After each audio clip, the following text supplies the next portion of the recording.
It's a good thing that you would want to take your time to find the right training provider for you, either in terms of being near to you so you don't have so far to travel, or a training provider that can offer you exactly what you want in terms of a really good quality accredited course and also ongoing support. So I've been training for 12 years now. I've been in practice as a hypnotherapist and NLP practitioner for 17 years. And during that time of training, it was always in groups of people for one weekend per month. Around about 2 years ago, somebody asked me if I could possibly run the course for her alone, so it was one-to-one training, mainly because she had some health problems and probably couldn't do the whole 2 days once a month. Of course, for any trainer, it's not financially viable to train somebody, certainly if it was a whole weekend, for 10 months. And that's why most training providers won't offer one-to-one, because it just simply isn't financially viable for them. So I devised and developed a way of being able to do the whole course on one-to-one training with your assignments that you would do and lots and lots of practice and evidential practice as well. Because what I'd found over the last 12 years that some students would come to the course and they'd done hardly any or very little practice. And of course, as you probably know, although it's good to follow all the national occupational standards when you are a professional hypnotherapist, it's also really good that you could practice and practice a lot before you would even want to charge any member of the public money to help them. And of course, we know that there are some very good training providers out there and maybe some not so good out there. So consequently, what happens is that the students follow the course and then finish the course and then just don't feel confident enough to go into practice and to be a professional therapist and obviously charge money for the privilege of having some hypnotherapy with you and NLP.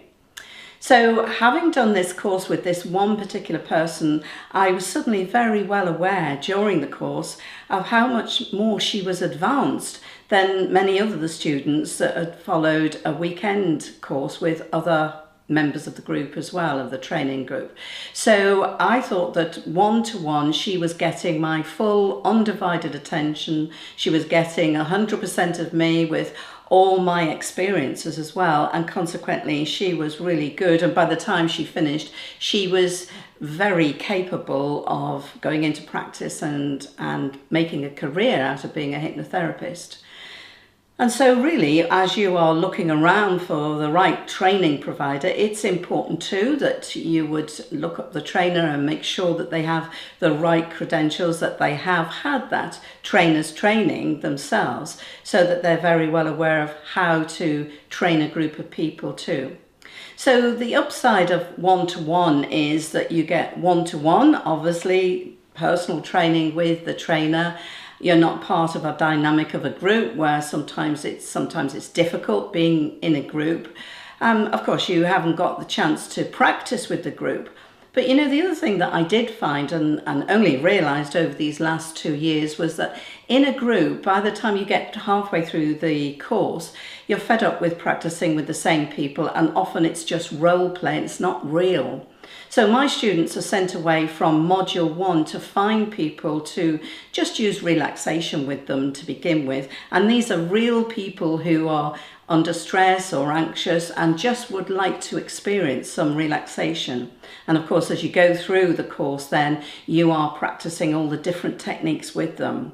And I think that's what makes it really a good training course, that my students are very capable by the time they reach the end of the course to be able to go into a practice. So when you are considering who to go to, you really want to do your homework really well and make sure that that training company has got a really good external accreditation. Now, external accreditation can mean all kinds of things. So it could be a little bit of a misnomer that a training provider could belong to a particular body, and so that body will then send out the certificates once the student has completed the course.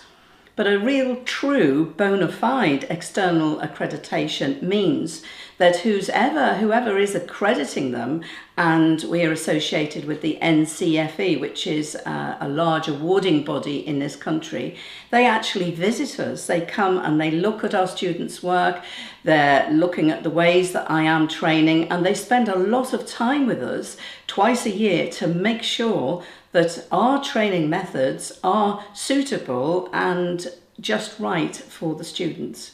So I'm always pleased to hear from someone who's done their homework and looked at other training providers and then said, I think you are offering everything that I want.